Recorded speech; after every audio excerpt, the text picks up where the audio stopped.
Olá, colegas. Quero saudar todos que estão nesse percurso conosco. Hoje nós estamos dando continuidade aos casos clássicos de Freud, mais precisamente com o famoso caso Schreber, ou Notas Psicanalíticas sobre um Relato de Paranoia, que foi um caso escrito e publicado em 1911. É um caso bastante emblemático dentro do que chamamos de casos clássicos da clínica freudiana, porque, embora seja um caso exemplar e até hoje tenha sido estudado, vem sendo estudado por vários autores, mas o Freud em si nunca encontrou com o Daniel ou Schreber, esse homem sobre o qual o Freud escreve nesse caso. Por quê? Porque, como um caso também paradigmático, esse caso de paranoia ele foi escrito a partir das memórias de um doente dos nervos. Uma obra, uma autobiografia, podemos assim chamar, publicada pelo próprio Daniel Paul Schreber em 1903. Então, foi a partir deste livro, desta autobiografia, que o Freud vai realizar o seu estudo sobre um caso de paranoia. Então, vou compartilhar aqui com vocês esse material que, digamos, traz de forma sintética o que seria o caso Schreber, ou observações psicanalíticas sobre um caso de paranoia relatado em uma autobiografia. Como nós já viemos acompanhando, né, colegas, o Freud, ele costuma nomear, né, os seus casos como o caso Dora, o caso Schreber, o Homem dos Ratos. É assim que nós ficamos conhecendo e trocando no dia a dia informações sobre esses casos exemplares. Aqui nós estamos entrando no que seria a clínica das psicoses, se nós considerarmos as três estruturas psíquicas que vão ser desenvolvidas a partir, né, do freudismo, neurose, psicose, perversão, e nós temos a paranoia aí como um dos casos exemplares. Para isso nós vamos entender um pouco o que vem a ser, né, colegas, essa paranoia e como isso se desenvolveu nesse caso exemplar, que é a memória de um doente dos nervos. Um ponto muito interessante é o que vai ser desenvolvido a partir desse caso, principalmente pela clínica lacaniana. Vamos chegar mais adiante no Lacan e percebermos que o quê? Que o Lacan ele vai adentrar, colegas, a psicanálise a partir do seu caso Príncipes, o caso Aimé, que é o estudo de um caso de psicose paranoica, e que virou a sua tese, publicada em 1932. Então, nós estamos aqui em 1911, com Freud publicando o caso Schreber, e o Lacan, psiquiatra, na sua transição para a psicanálise, e chamamos aqui transição porque o Lacan, para publicar, estudar e publicar o caso Aimé, ele vai se valer de teorias psicanalíticas em 1932. Ele deixa muito claro, quando escreve o caso, que foi a Aimé que o levou à psicanálise. Foi a partir da Aimé que ele começa a fazer a sua análise pessoal. Ou seja, Aimé é um caso Príncipes. Por isso, os estudos sobre a paranoia, e principalmente esse retorno que a gente faz a Freud, é importante importante para compreendermos sobre que base se assentam a teoria lacaniana, a teoria e a clínica lacaniana, que vai partir o quê? Das psicoses. Então, aqui eu trouxe para vocês o Bruce Fink, né, com essa citação. Bruce Fink é um psicanalista de linha lacaniana, em que ele diz que na psicose nada é recalcado, ou seja, lá na neurose, como nós vimos, nós temos como mecanismo de defesa fundamental, que é o recalque. De modo que não há segredos guardados de si mesmo. Por quê? Porque o recalcamento, colegas, é consequência da culpa. Se é consequência da culpa, é consequência de quê? Do Édipo. Mas vamos chegar nesse ponto mais adiante. Em notas psicanalíticas sobre o relato biográfico de um caso de paranoia, 1911, aqui cito 1996, porque foi a edição utilizada, popularmente conhecido como caso Schreber, o Freud escreve uma frase que ficou famosíssima na história da psicanálise em relação às psicoses. E pensando as psicoses, né, como uma estrutura diversa das neuroses. Ele diz que o quê? Foi incorreto dizer que a percepção suprimida internamente é projetada para o interior. Porque, a partir de uma clínica das neuroses, havia algo suprimido e que retornava a partir dos sintomas. Lembram? Histeria, obsessão e fobia. O que o Freud vai dizer é que a verdade é, pelo contrário, como agora percebemos a partir desse caso, colegas em questão, que aquilo que foi internamente abolido retorna de fora, desse outro. No caso da paranoia, daquele outro que está ali agregando o meu delírio, não é?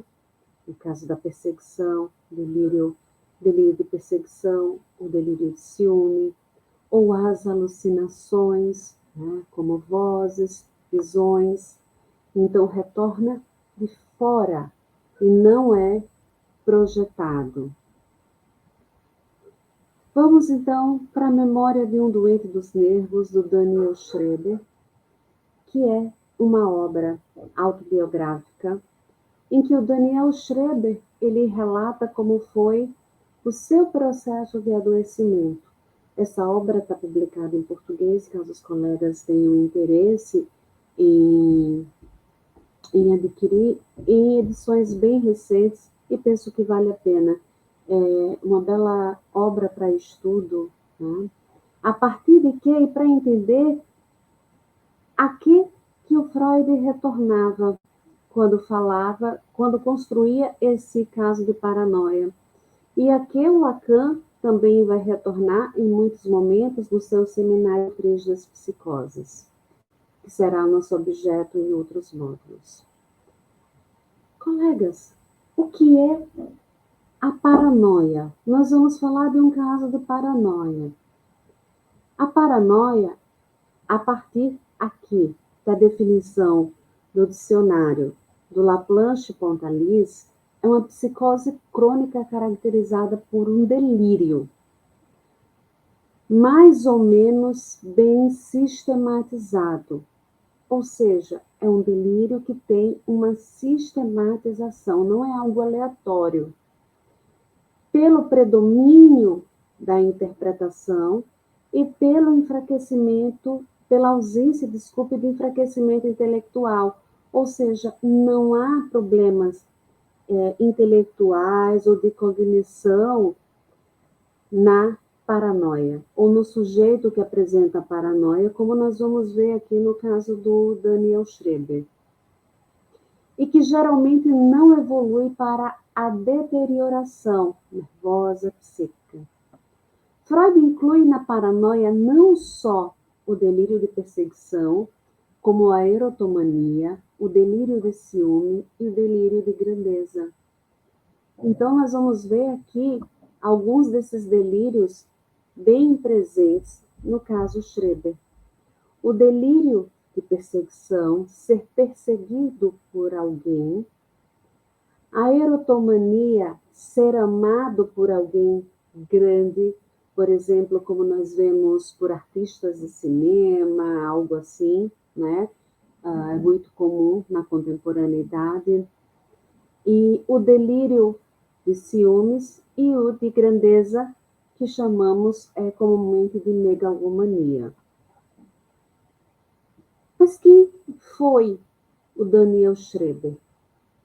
Eu vou apresentar a vocês a história clínica do Daniel Schreber, que era um homem bastante proeminente, né, colegas,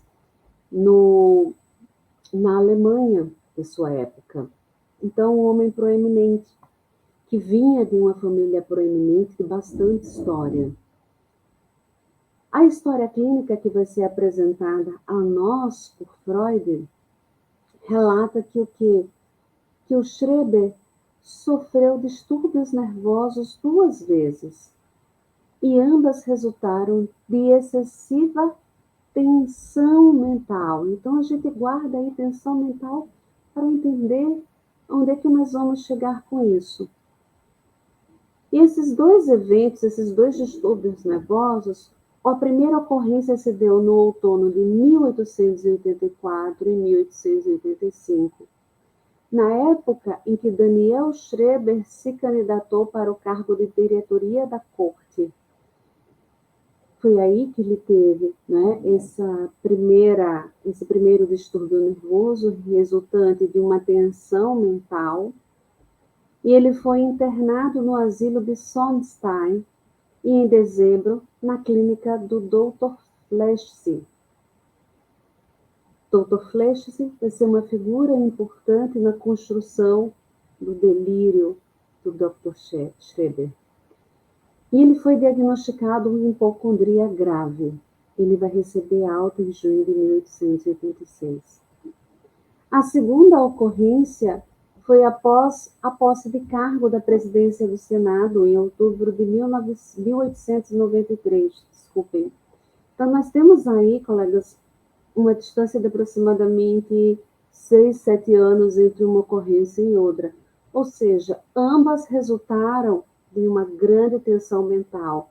Ambas ele estava se candidatando para cargos altos dentro do governo, né? Então, com crises de insônia, ele retorna à clínica. Os sintomas eram hipocondria, ideias de perseguição baseadas em percepções ilusórias e hiperestesia.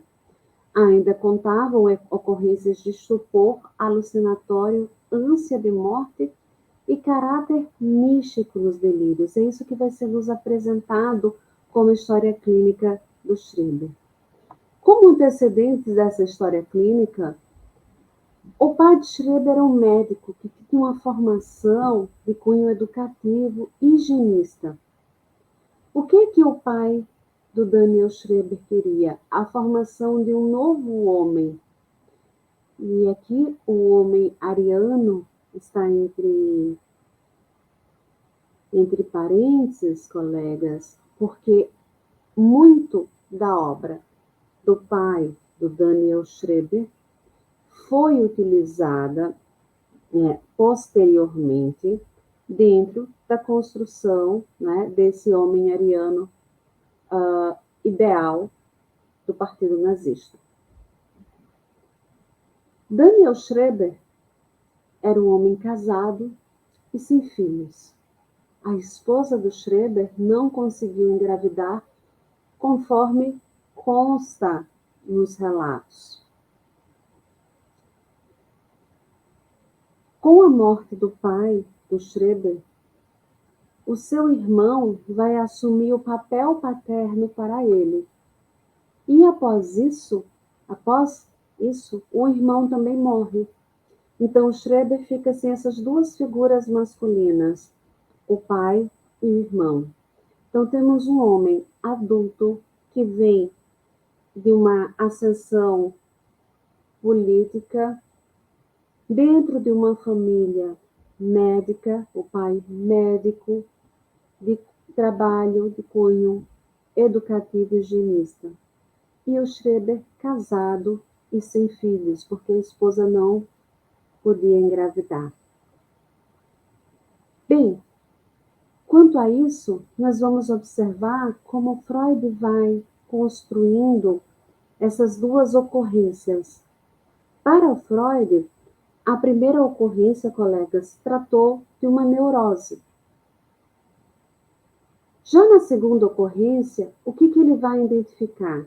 Que nos dias anteriores à doença, né, essa ocorrência de 1893, o paciente, né, o Schreber, que vai ser relatado nas memórias de um doente dos nervos, ele havia se ocupado com dúvidas sobre assuntos religiosos, né, ao que foi chamado por Freud de período da incubação da doença.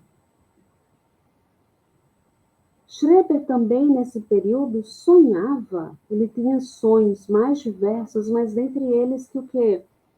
Que a enfermidade que ele teve 6, 7 anos antes poderia retornar. Então ele tinha esse tipo de temor naquele período que essa enfermidade que ele teve, que precisou ser internado, pudesse retornar. Foi nesse período que ele relata que certa vez ele estava semi-adormecido e que ele lembra aquele estágio que entre o sono e acordado, ele tem a memória de ter imaginado que deveria ser bom ser uma mulher para submeter-se a uma cópula, ou seja, para ser copulado por um homem, né?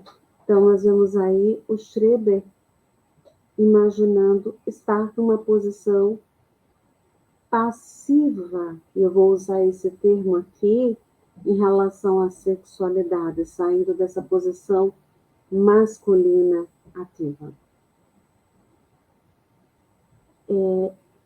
Esse período de incubação, e que chamou-se de incubação, e esse sonho, ele vai coincidir, colegas, com a viagem de férias da esposa do Schreber. Então, esse ponto é importante quando a esposa está ausente, e é um ponto que o Freud vai retomar nas suas notas, que quando a esposa está ausente, algo aqui diferente começa a se manifestar no Schreber.